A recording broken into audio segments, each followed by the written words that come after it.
Donald Trump's nephew, Fred Trump, is breaking his decades-long silence in a brand new memoir that casts new light on the Trump family. He says, in part, quote, "Up until now, I have stayed stubbornly quiet, even as those around me took their pot shots. But silence is golden only when there is nothing that needs to be said." Fred Trump is now saying many things about his uncle, including that Donald Trump uses people based on their race to his advantage. The Trump camp, of course, responding to this, saying, quote, "This is completely fabricated and totally fake news of the highest order. It is appalling," they say, "a lie so blatantly disgusting that it can be printed in media." Anyone who knows President Trump knows he would never use such language in false stories like this, and they have been thoroughly debunked. This is nothing more than a cheap shot to sell copies of a book that belongs in the bargain bin of the fiction section. So you've heard all that. Fred Trump is joining me now. You have heard some of these insults slung at you before, I am sure. Your new book titled All in the Family, The Trumps and How We Got This Way. You've talked about this silence of yours. Why now? What is left to say? Because a lot has been said about your uncle. Oh, sure. Through the decades. I was in the rough and tumble real estate world for 35 years, but I always tried to keep a low profile. I just wanted to do my job. I have a wife and 3 great kids. The youngest, William, has complex disabilities. When Donald started running in 2015, we had dead animals thrown on our lawn, reporters coming up to our door unannounced, cars in the driveway, etc. A couple of years ago, William moved into a group home close by, but not in our house. The other 2, Andrea and Christopher, live in the city. So with that safety factor in place, it was time for me to speak up. And the other inspiration for it, if you will, was January 6th, inspiring in a bad way. And Donald had a big role to play in that. So while the book's genesis is to honor my father, Freddie, Donald's older brother, who's a caring and charismatic guy, and William, who is the most courageous and inspirational person I know. I mentioned you're also very inspirational. It was time for me to talk. What happened with William? He was born with a rare seizure disorder, as I understand it. It affected him physically, it affected him developmentally. Yes. What happened when he needed help with paying for going to a facility so that he could live a better life? It's a long story. I'll boil it down.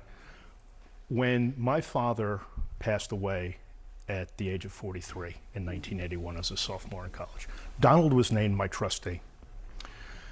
After William was born, he spent 7 total weeks in hospital with, yes, a rare genetic mutation called KCNQ2.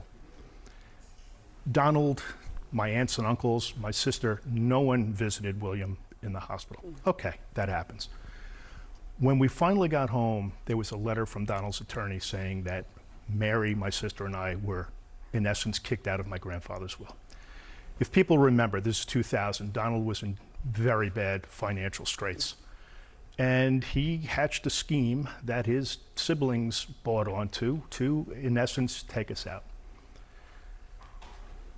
We settled that lawsuit. I like to half joke that Donald always says he's never settled a lawsuit in his life. Well, I guess that makes me a victor of some kind. About 10 years after that, William's expenses are tremendous, as are so many people's expenses. I went to Donald and he put together with my Aunt Marianne a fund. But the way I looked at it, that was my money that I was asking for. It would have been great if he graciously said, "Pal, you don't have to ask for it. Here, whatever you need, you got." Much like when I was doing my advocacy work going down to the White House and in the Oval Office. It would have been great if he said when he got into office in 2017, "I know what you're going through.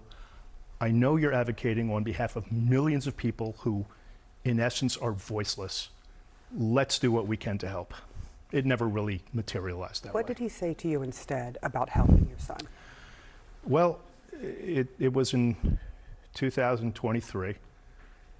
The fund was being depleted, and I went to him by phone. I said, "Look, this is what's happening. I need, for William's care, his therapeutic care."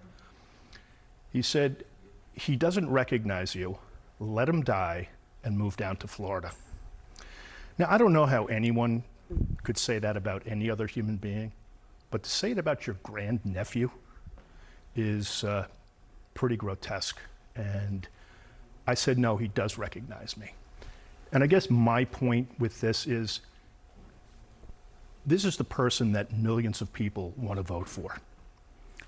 I don't understand it. His MAGA base ain't going anywhere. As you all have been reporting, and it's absolutely true, Labor Day's over. I see phrase in people are going to be educated. Anything I can do.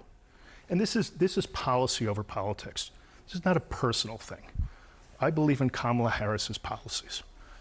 Donald's Project 2025, which he has his hands all over. He has disavowed it. It's almost like him saying, I had nothing to do with the building of Trump Tower. It's him and his followers and the people that will be in his administration who it will be a dystopian future. I say future, but it will bring us back decades. So it sounds like you in part wrote this book to warn the public, in your mind, to not vote for your uncle. Yeah, I mean, again, there are folks that are going to vote for him no matter what. If I'm asked, I will campaign on behalf of the Harris campaign and get the word out. My mom was born in Kalamazoo, Michigan. I'd love to go to Michigan. I went to Lehigh University, as did my dad, as did my son Christopher. Andrew went to school in Philadelphia. I have family in Pennsylvania, very important state. And I say I'm a different kind of Trump. I think I can fit in with any group of people. That's just my personality. Fred Trump, thank you so much for sharing. I know these stories are really hard to talk about because they are very personal, but they are important. A lot of families are suffering with family members who have disabilities, who have to pay for some of these things, and it is very difficult. Thank you for coming in. And I'm in the midst of reading your book, so I appreciate your time this morning. Enjoy.